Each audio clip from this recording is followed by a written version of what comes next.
Sirawing Nitis.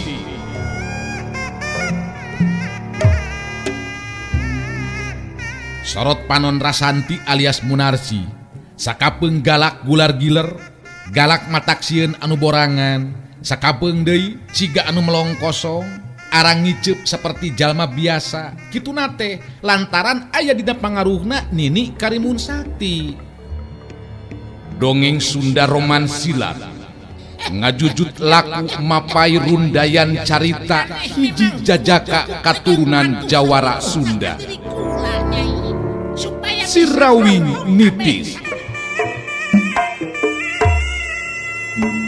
Sanca dawuk cengkat nangtung muterkeun paneuteup-na kasabudeureun eta patempatan, narik napas panjang bari ngagerendeng ngomong sorangan. Di mana aing bisa manggihan si topeng mayitnya? Sanajan bener arwah panasaran kibuyut ireng anu sumanding geus mere pituduh mangsa diri aing ngayakinkeun ilmu, tapi tetep nu ngaran si topeng mayit cenah boga ilmu anu luar biasa. Kadinya aing kudu guru ilmu.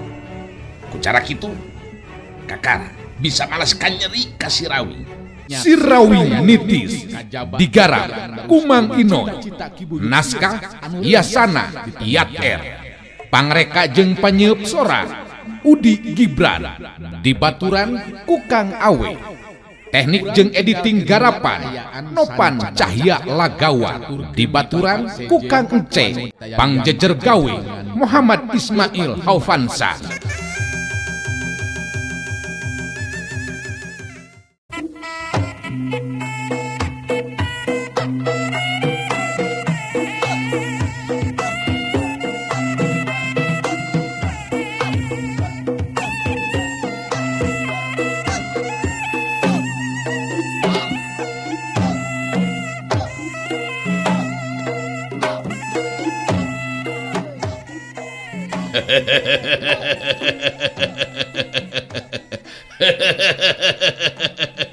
Ieu anak maneh anu ngaran si Laras Anting kalakah kumaha oge memang kudu dibawa ku dewek dina waktu ayeuna. Nu matak henteu kudu make jeung boga karep hayang nulungan sagala rupa. Leuwih hade tarimakeun ieu kanyataan. Ningali anu jadi anak dipanggul saperti kitu ku Sanca Dawu. Harita juragan Gandara kitu deui Mang Utun jadi nekat meh dina waktu anu bareng dua nana maju narajang ka Sanca Dawu. Tapi memeh eta dua jalma bisa nibankeun panarajang kanu jadi lawan nyatana Sanca Dawu. Sanca Dawu geus mapag jeung ngebagikeun tajongan kana anggota badan lawan, ngajadikeun geus ti bisa ditawar deui dua nana ting jarengkang ting barengkang kabenangan ku tajongan Sanca Dawu. Cedak cilebet des Mang Utun jeung juragan Gandara kakara ku tajongan anu sakitu oge geus teu bisa buru-buru hudang. Sanca Dawu ngareret ka Dewi Angrum terus nyarita. Itu kudu miceun deui waktu Dewi. Hayu ini tinggalkeun ieu pertempatan. Geus moal aya nu ngahalangan jeung ngagagalkeun deui ayeuna mah ieu kana maksud jeung tujuan urang. Hayo miang. Sanajan bari jeung manggul Laras Anting, tapi keur Sanca Dawuk mah bangun anu hampang, lempangna bisa gancang. Waktu wiguna lempang milu ngabarengan dina sajeroning lumampah.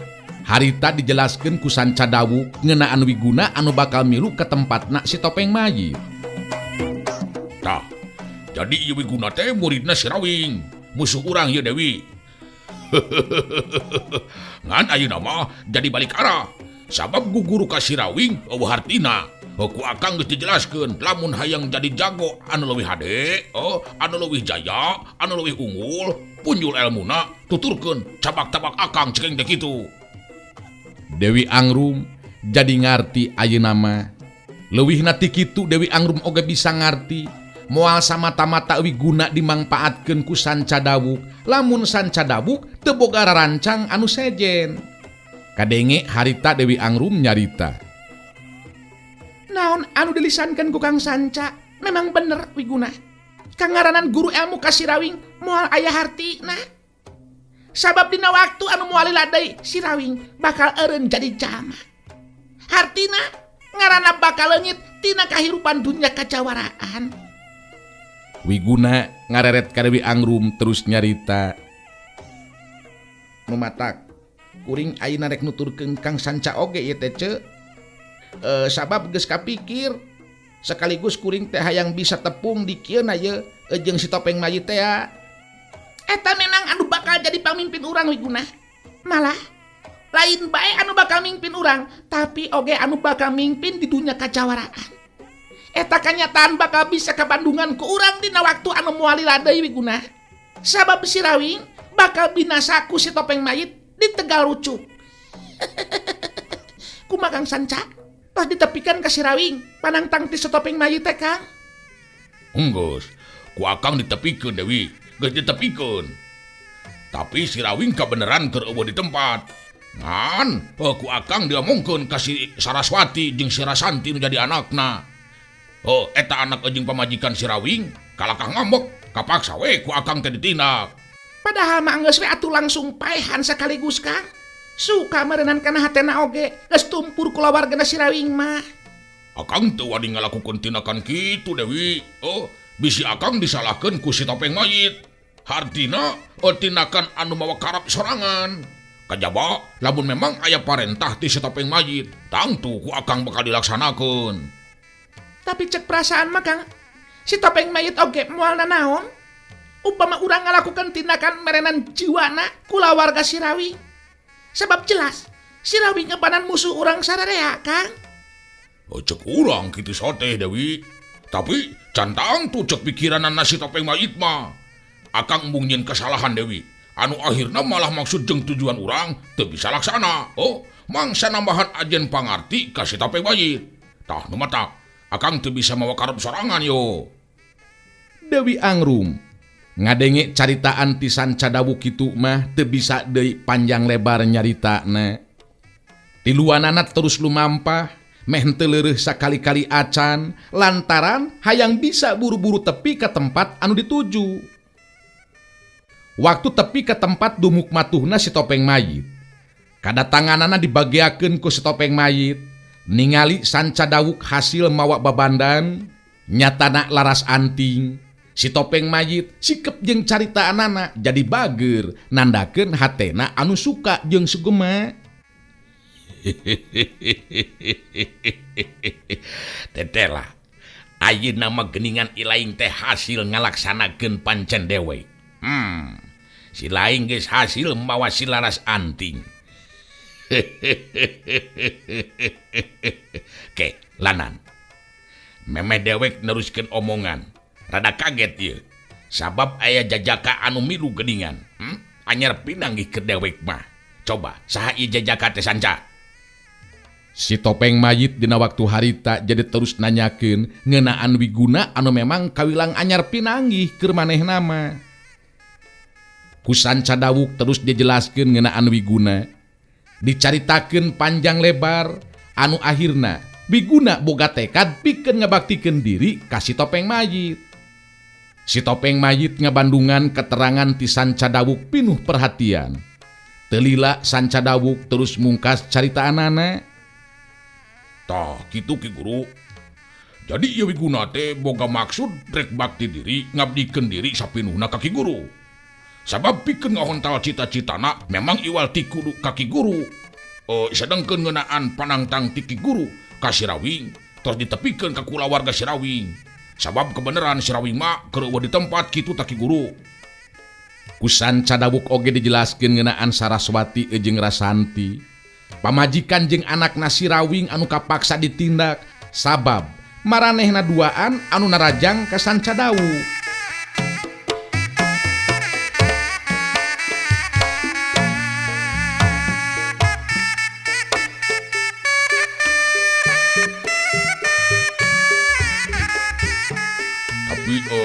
Kulan teu kumaha ngalakukeun tindakan ngabinasakeun anak jeung pamajikan si Rawing Ki Guru. Sabab bisa disalahkeun ke ku Ki Guru. Bisa majarkeun kuring nyanyahwanan.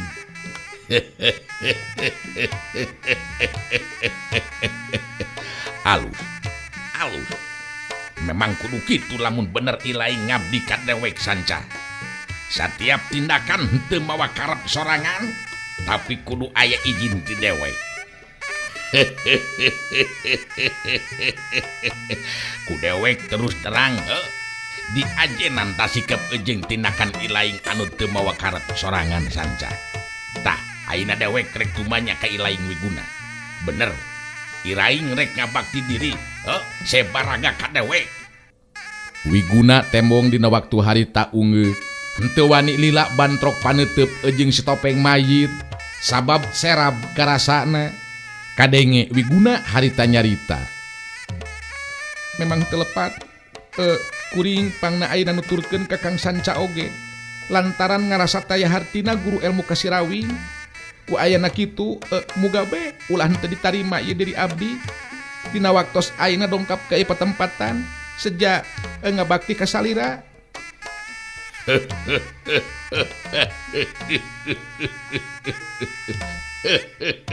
Lamun memang bener maneh boga karep ejeng pamaksudan kitu, ku dewek bisa ditarima Wiguna. Ku dewek bisa ditarima Wiguna. Kalawan syaratna maneh kudu bener-bener madep sapinuhna dina harti.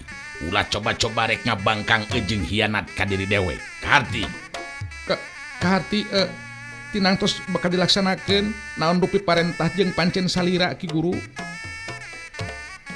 Sanca dawuk jeung Dewi Angrum silih teuteup. Duanana pada saruka hatena sabab tetela si Topeng Mayit panuju pisan kana tindakan maranehna anu geus hasil mawa laras anting. Duanana geus lancar dina ngalaksanakeun pancen ti si Topeng Mayit.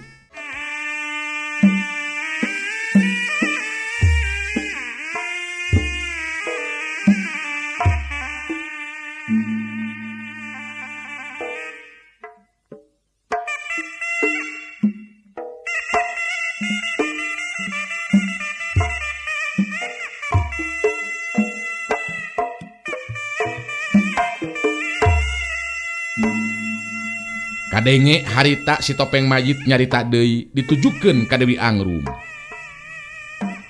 Tah ayeuna pangmerenakeun di kamar kosong. Leuwih hade dibersihan heula supaya merenah si laras anting. Asupkeun ka jero eta kamar. Ingetkeun, si laras anting moal dijadikeun korban ku dewek, tapi rek dijadikeun pamajikan. Dewi Angrum ungeuk bari terus ngawalon. Henteu kudu salempang pangarsa. Laras anting ku abdi bakal dipernahkan di tempat anu bersih. Sabab laras anting teh jelas bakal jadi garwa salira pangarsa. Ke abdi ayeuna beberes heula nya pangarsa. Bade meresan heula kamarna. Soyos ku abdi we dipangku sakalian.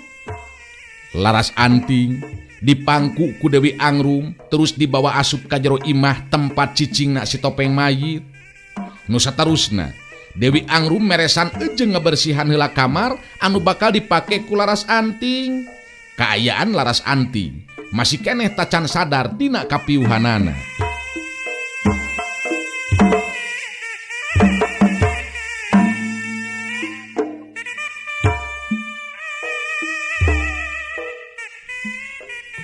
Urang tinggalkeun heula kaayaan laras anting anu geus aya di tempatna si Topeng Mayit.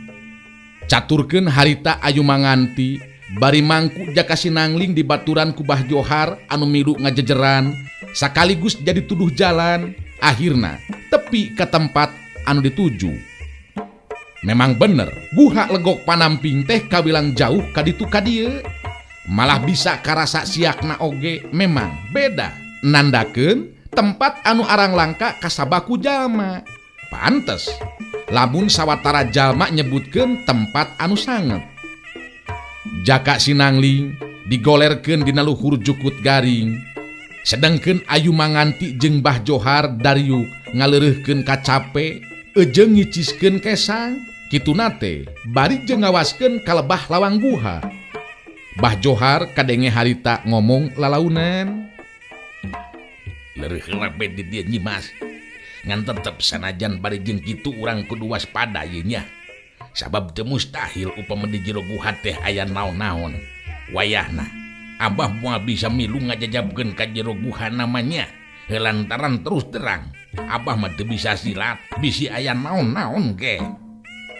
Ayu manganti imut bari terus kedalisan. Sawioskeun be, abdi anu lebet ka jero guha mah. Mudah-mudahan be teu aya nanaon bah. Mung anu masih kene bingung keur abdi teh ieu teh bah. Kang Jaka Sinangling, kedah di mana disimpenna nya? Margi Ki Buyut Debleng teu ngajelaskeun bah.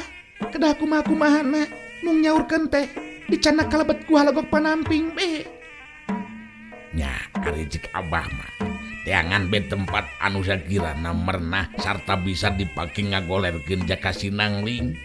Kengaranan ari tempat karamat mah memang aya nu ngageugeuhna Nyimas. Sanu terang gaib nu aya di jero guha legok panamping memang bakal mampu ngalandungan Jaka Sinangling nya. Nya mudah-mudahan be atuh bah. Piraku be tebi-tebi urang ka dieu. Lamun sakirana teu bakal hasil mah bah. Da ari anu disaurkeun ku Ki Buyut Debleng apan geuningan tetela leres bah. Ngabukti waktu abdi bade ke tempat Sirawing anjeunna nyebatkeun Sirawing nuju teu aya. Leres be teu aya geuningan bah. Salajengna moal aya nu mampu ngalandongan. Apan kenyataanana abah oge teu tiasa ngalandongan ka Kang Angling bah.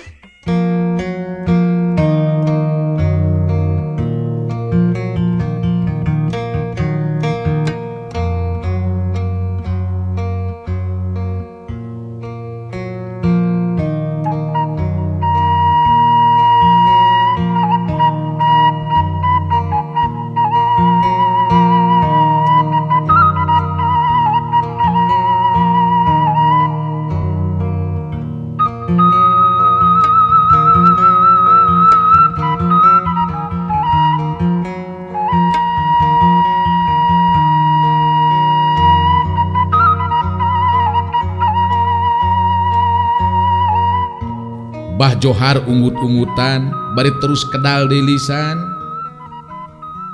Nya memang bener abah teu rek nolak kana kanyataan. Abah memang teu mampu ngubaran Jaka Sinangling. Nu matak abah ngajakan ka dieu oge sugan be atuh bener di jero guha legok panamping aya gaib anu bakal mampu ngalandungan Jaka Sinangling. Dari jalma mah moal aya nu wanian cicing di jero guha. Ari lain beja ngeunaan Sirawing anu tampa mah di jero eta guha nyai. Centeng engke sakedap deui abdi bakal kalebet guha bah. Ningalian kaayaan di lebet guha. Upami memang aya tempat anu merenah ku abdi disimpen panginten di dinya. Punten bebahnya ulah waka angkat. Upami abdi teu acan kaluar di telebet guha kalayan beres mah nyabahnya. Nya ari saukur anu kadada kaduga mah ku abah oge pasti dibantu Nyimas. Tapi jika abah oge kan di ati-adinya sabab bisa najan abah geus apal ka ieu tempat tapi can nyaho secara pasti kumaha kaayaan di jero eta guha Nyimas. Sanggeusna ngarasa cukup leureuh. Ayu manganti harita asup ka jero guha legok panamping tetela lawang asupna mah leutik. Sanggeusna aya di jero mah lega jeung laluasa.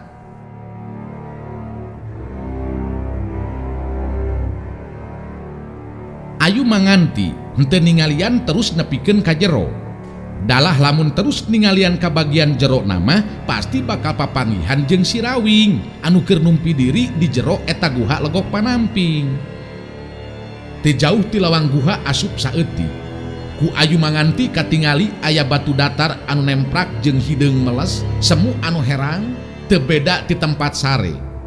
Ayu manganti langsung ngabayangkeun tada teuing meureunan merenahna upama Jaka Sinangling digolerkeun di lebah eta batu datar.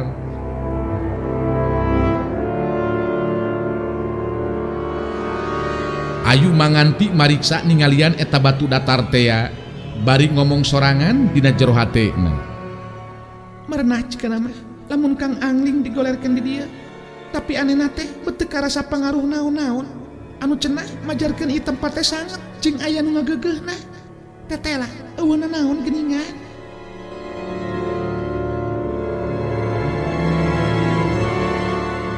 Sanggeusna ngarasa yakin yen eta batu datar teh merenah upama dipake ngagolerkeun Jaka Sinangling. Harita Ayu manganti kaluar deui teu jero guha terus nepungan ka Abah Johar.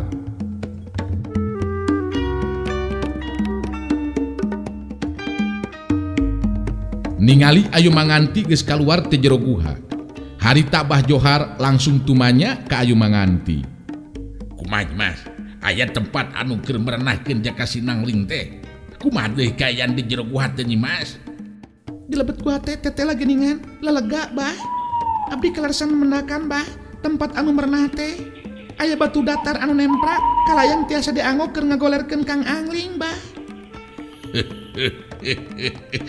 Geuningan aya jodona.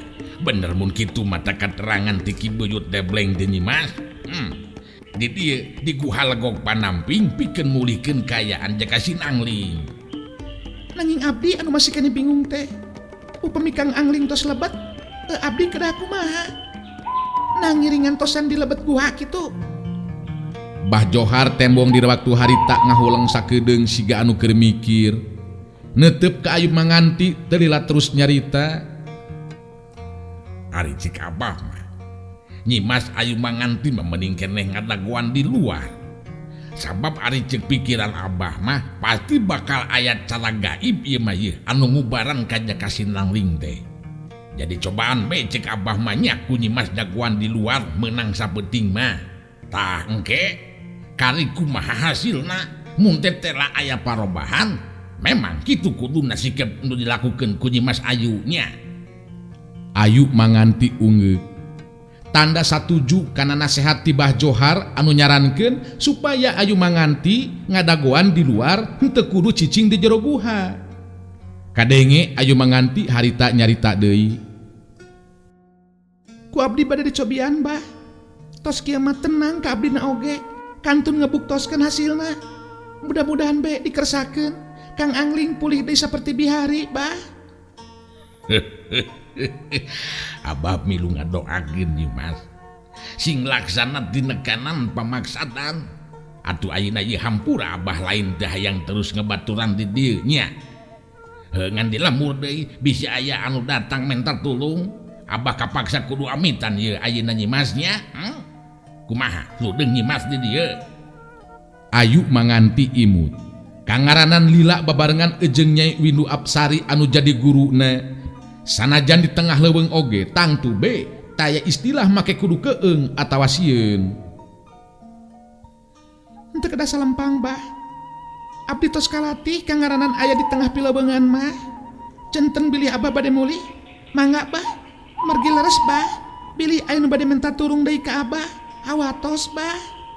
Nu mata kitu karunyana teh Nyi Mas. Tah syukur be atuh ari kitu mah Nyi Mas. Teu neung ludeung. Mudah-mudahan we urang ke dina waktu anu tangtu bisa tepung deui nya. Hampura ieu lain Abah teh hayang maturan. Sawios bah. Ku abdi oge memang kamaklum. Mali abdi ngahaturkeun nuhun pisan ieu teh.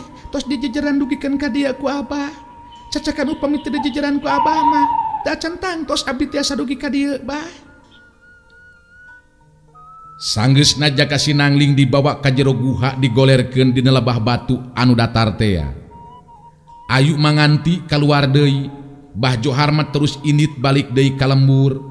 Tinggal Ayu Manganti anu harita ngadagoan di luareun guha luyu ejeng saran ti Bah Johar tadi.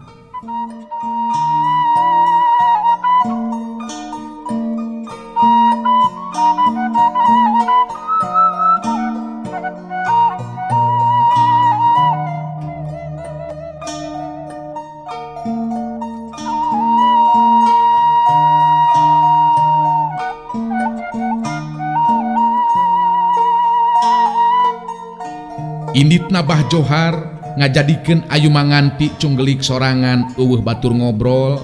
Antukna Ayu Manganti ngan ukur bisa ngalamun.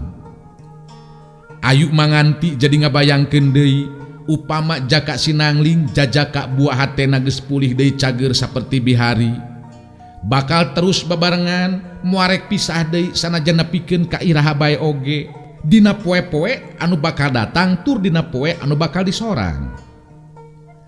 Ayu Manganti seri sorangan bari ngagerendeng. Bacak bikin diri aing. Upama nepikeun ka bisa terus babarengan jeung Kang Angling. Sarta Kang Angling oge sarua deui, pulih deui cager saperti bihari. Anu akhirna diri aing jeung Kang Angling kauntun tipung ketambang beas laksana kapiduriat bisa jucung ke balai nyungcung.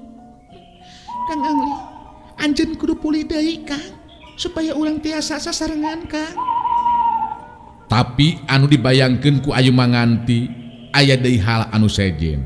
Nyaeta upama jajaka buah hatena tetela nepikeun ka henteu bisa katulungan jiwana, tada teuing meureunan simpena hate jeung kahirupan anu bakal disorang ku Ayu Manganti.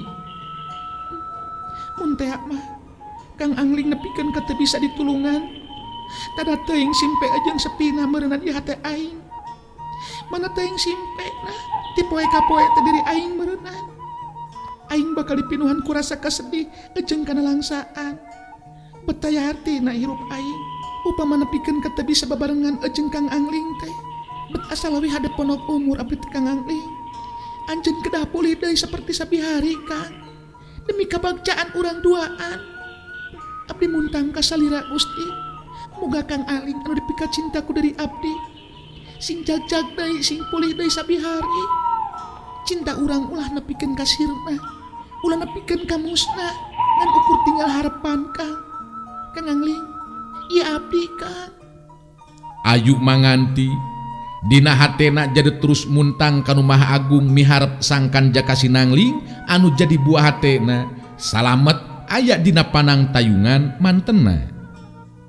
Rupa-rupa perasaan gumulung ngajadi hiji antara sawangan kabagjaan jeung kajadian anu teu dipiharep. Sabab can bisa dipastikeun secara langsung. Nah bener Jaka Sinangling buah hatena anu disimpen di jero guha legok panamping teh bakal cager deui atawa teu bisa katulungan jiwana. Mangsa peuting sumanding Ayu Manganti nyieun seuneu durukan supaya teu katirisan ku hawa angin peuting. Sajeroning bari jeung si duru Ayu Manganti tetep hate jeung pikiran mah masih keneh tacan bisa tenang, masih keneh bimbang. Nah bener atawa henteu caritaan Ki Buyut Debleng jadi kanyataan. Nah bener gitu, omongan Ki Buyut Debleng teh bakal jadi kenyataan. Kang Angling bisa cager deui saperti bihari. Ngan lamun teh ama Kang Angling nepikeun ka henteu cager deui, aing kudu ngadu jiwa jeung si Sancadawu. Aing kudu males pati, males ka nyeri hate ka si Sancadawu. Sanajan aing lain tandingan taya bayana, mun bener Kang Angling nepikeun ka hanteuna, aing oge mending keneh milih ajal binasa. Kang Angling sing pole deui Kang, kagaib anu ngagegeh di kuha ilegok panampi, tulungan tah Kang Jaka. Kang Jaka Sinangling buah hate abdi sangkan bisa pulih deui sabihari. Sababaraha kali Ayu Manganti narik napas panjang, karep mah hayang asup ka jero guha ningali kaayaan Jaka Sinangling buah hatena. Tapi Ayu Manganti inget deui kana amanatna Bah Johar. Upama memang pituduh ti Ki Buyut Debleng pikeun mulihkeun deui kaayaan Jaka Sinangling teh kudu disimpen di jero guha legok panamping, ngandung harti diubaranana teh bakal ku cara gaib. Sabab kabeh geus pada nyaho di jero guha legok panamping jelas moal aya jelema kajaba gaib anu ngagegeh di eta patempatan. Inget kana eta amanat Abah Johar, Ayu Manganti jadi teu bisa naruskeun maksud hatena anu hayang ningali kaayaan Jaka Sinangling asup ka jero guha. Sabab Abah Johar oge ngajelaskeun kangaranan ngubaran ku cara gaib geus pasti dina wanci peuting. Dina datangna wanci beurang, Ayu Manganti bisa ningali kaayaan Jaka Sinangling aya parobahan jeung henteuna.